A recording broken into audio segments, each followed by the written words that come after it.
In the fall of 1985, the Harris family from Ridgefield, Illinois, vanished without a single clue. The wind howled through the trees lining Ridgefield Lane, their leaves swirling like forgotten whispers. The town of Ridgefield was a place where life moved at a steady pace, a place you passed through without thinking twice. But on October 16th, that all changed. The Harris family had always represented normalcy in a town where nothing ever seemed out of the ordinary.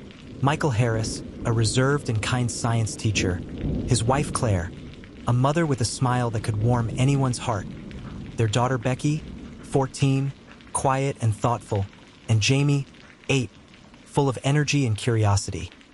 This family was the epitome of everything right. Then one day they simply disappeared. 3 days went by without a word. The dog Rusty was still tied to the tree out back. No sounds came from inside the house. The car sat untouched in the driveway. The clocks kept ticking. The beds remained neatly made. Everything was just as it should be, except them, gone, as though they had never been there at all. Detective Elise Warner had recently transferred to Ridgefield, seeking a slower life compared to the hustle and bustle of Chicago. But standing in the Harris home on that cold October morning, Elise felt a chill deeper than the autumn air. Something wasn't right. There was no forced entry. No valuables were missing. No blood. But the scene felt wrong. Becky's journal was open to a half-written entry. "I think Dad knows about," and then it stopped. The phone sat on the hook. Jamie's half-done school project lay forgotten on the kitchen table. Claire's favorite red heels stood near the door, one slightly turned inward, as if she had just left. Elise had seen plenty of crime scenes in her career, but this wasn't one. This wasn't murder, but a disappearance, one without answers.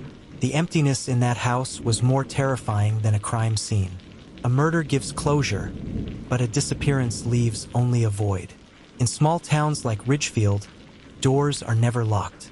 But after the Harris family disappeared, that changed. Whispers spread like wildfire. Maybe Stephen snapped, some said. Maybe Claire ran off with the kids, others suggested. "No, not her," replied those who knew Claire best. "I bet it was the neighbor, the one with the gun collection." The house was sealed off. Yellow crime tape flapped in the breeze. The kids crossed the street when passing it, while the grown men stared too long. The media arrived, but they had no answers. Just speculation, sensational headlines shouting family vanishes without a trace, without offering any further clarity. As the seasons changed, so did the town's attention. Winter came, and Ridgefield, with its endless gossip, forgot. Forgetting was easier than living in fear, except for Elise. She kept the case file. Every month, she pulled it from her desk and re-examined it. She couldn't let go. The eerie feeling of something not right kept gnawing at her, like an unfinished sentence she couldn't complete. 6 years later, a white envelope arrived. No return address, no stamp, just the words, "For Detective Warner," written in a child's scrawl. Inside was a single sheet of paper, hastily written and smudged. "They're not dead, at least not all of them. I saw what happened. He made them leave. He made her go. But Becky ran. I saw her run into the woods. She was bleeding. I heard her scream. But no one listened." The letter cracked open a door that had been sealed for years. With this new piece of the puzzle, Elise reopened the case. The questions that had once seemed impossible to answer were now at the forefront. Who wrote the letter? Why did they wait so long? Was Becky still alive? A month after the letter arrived, hikers discovered something hidden deep in the Black Ridge Forest, 11 miles from Ridgefield. The cabin was old, collapsed, and swallowed by nature, barely visible beneath layers of vines and moss. Inside, there were signs of life: a rusted lantern, a small bed, and a collection of children's books. Torn clothes scattered across the floor, but no bodies. On the wall, scratched with charcoal, were the haunting words: "I miss Jamie. I miss Mom. I miss who Dad used to be." That was when Elise knew someone had survived. Becky. Becky's point of view, dramatized.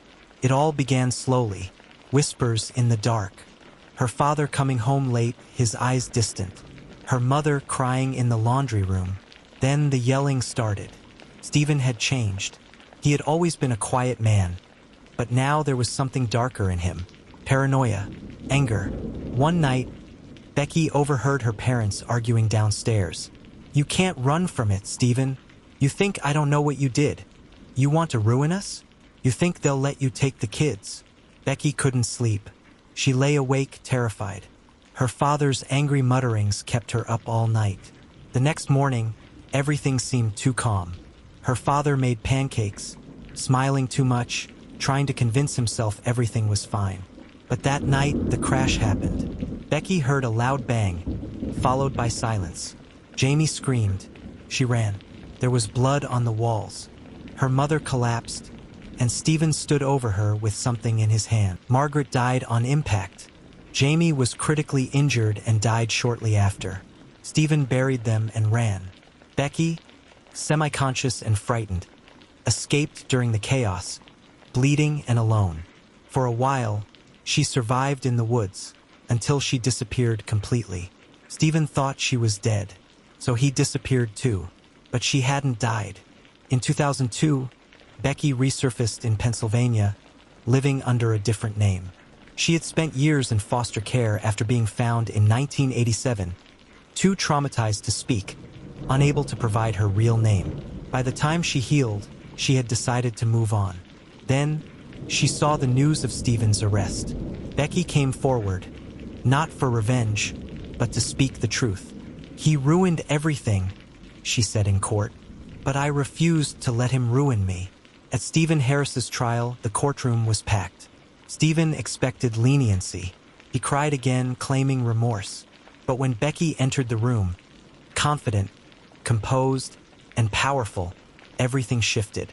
She looked Stephen in the eyes. "You took my childhood. You took Mom. You took Jamie. But you don't get to take my life. I'm not your victim. Not anymore." That was the moment the power shifted. The courtroom wasn't his anymore. The story wasn't his anymore. Becky had taken it back. Stephen was sentenced to life without parole.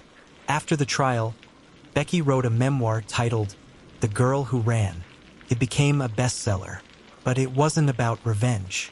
It was about survival. It was about how pain doesn't disappear, it reshapes you. How trauma can hollow you out, but it can also turn you into something unbreakable. Becky traveled the country, speaking at schools, prisons, and shelters. Her message: the people who break us don't get to define us. The people who abandon us don't get to erase us.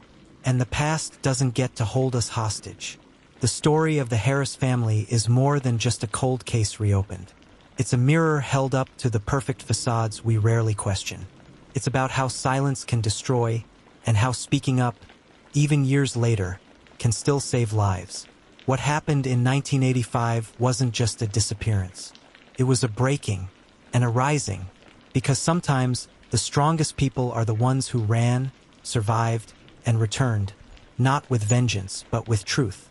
Like and subscribe if you found this story interesting, and don't forget to share your thoughts in the comments section below. What do you think about Becky's courage and the secrets of the Harris family? We'd love to hear your thoughts.